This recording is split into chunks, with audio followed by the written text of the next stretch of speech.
Здравейте хора! Днес ще правим анбоксинг клип на ето тези слушалки IGMB SMP15. Както виждате, слушалките са бели, изглеждат доста яко. Аз вече съм ги отварял, но както и да е. Много хубаво свират, едни от най-добрите на пазара са и са много ефтини. Те трябва да струват повече пари. Поне те си струваха 50 ля, обаче по принцип според мен трябва за тези пари, за това качество на звука да струват повече пари, така че да започваме. Кутията откривам, белите слушалки, изглеждат доста яко, вижте. Имат ето тук се вижда Type-C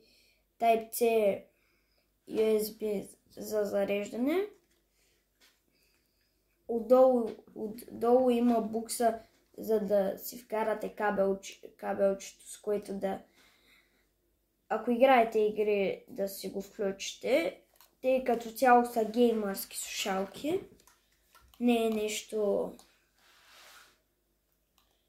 как да го кажа, не е нещо впечатляващо.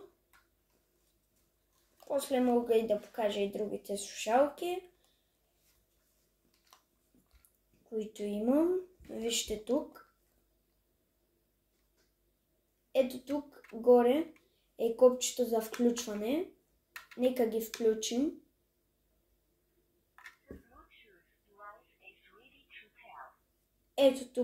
Ето тук, не знам дали се вижда на камерата, светкът, вижда се. Тук е копчето за усилване, не знам дали се вижда.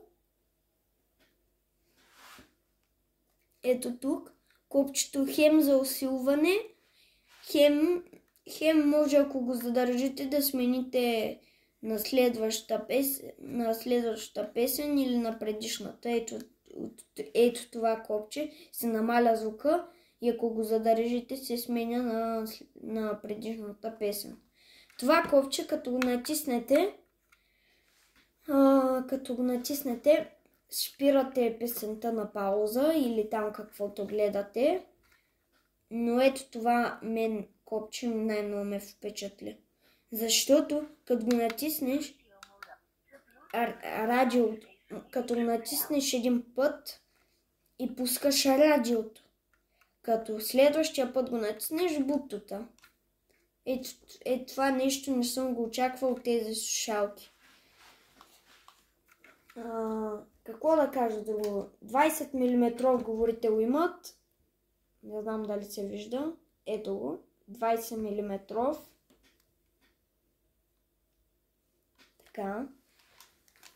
Меки са възглавничките на говорителите са доста тънки. Това е минуса на тези слушалки. Че на тях много са им тънки възглавниците. И не са толкова меки, колкото съм очаквал. Нека.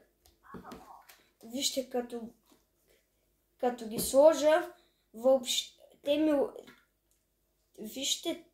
те не ми пасват на ушите.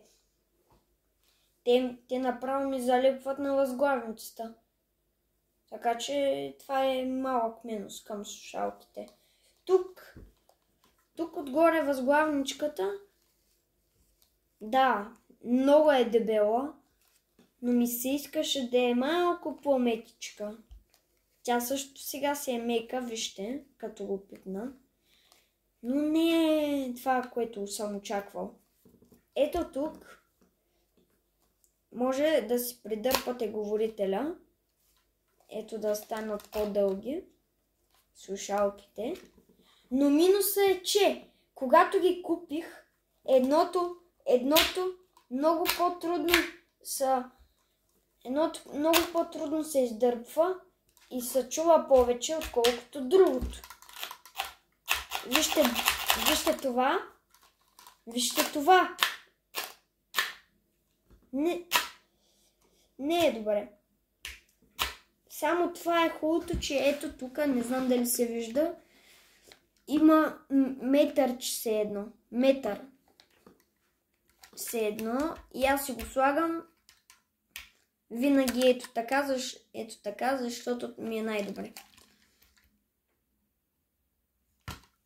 Така. Сега да започнем с 3 отрицателни части и 3, които не ми харесаха. Първото, което ми хареса на слушалките е ето това. За радиото. Извинете, забравих да ви покажа и кабела, за да играете на геймърски игри. Ето го. Аз съм го отварял. Беше опакован, иначе. Ето да го разпъна. Защото, нали ви казах, че вече съм ги отварял и съм ги ползвал. Вижте колко е дълъг. Даже не знам дали мога да го покажа на камерата. Гледайте. По-дълъг е от...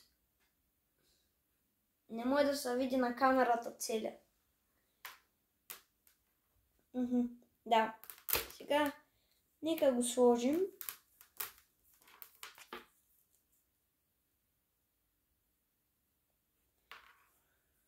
Така да го нагънем, за да не седи така, че ще вземе да даде накъсва някое скоро време.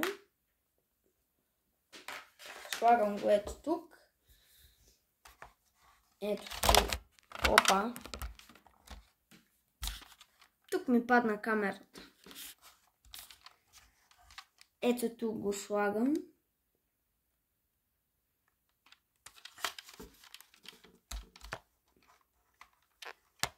Така. Ето ги слушалките.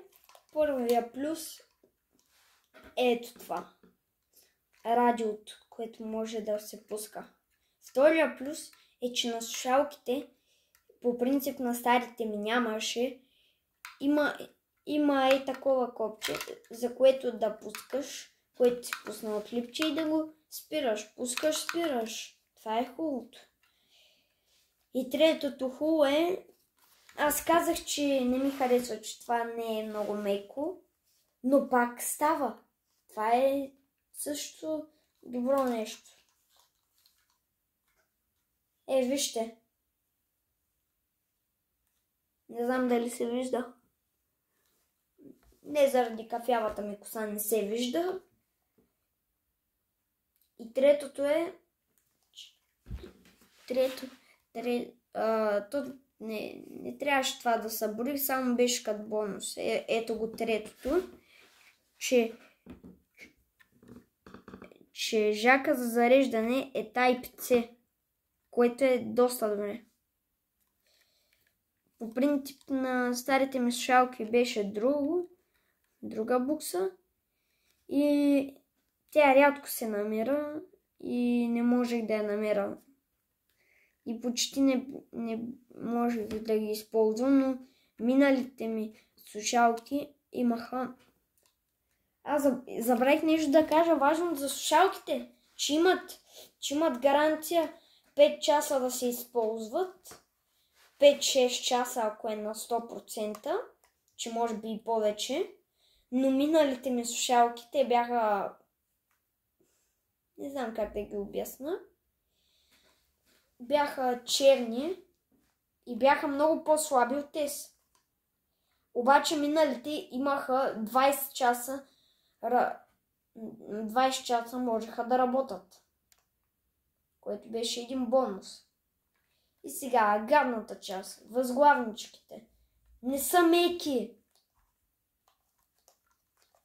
Гадната част не са меки.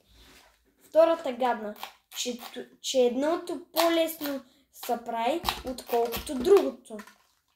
Едното по-лесно се разгъва, отколкото другото. Едното по-лесно, другото по-трудно.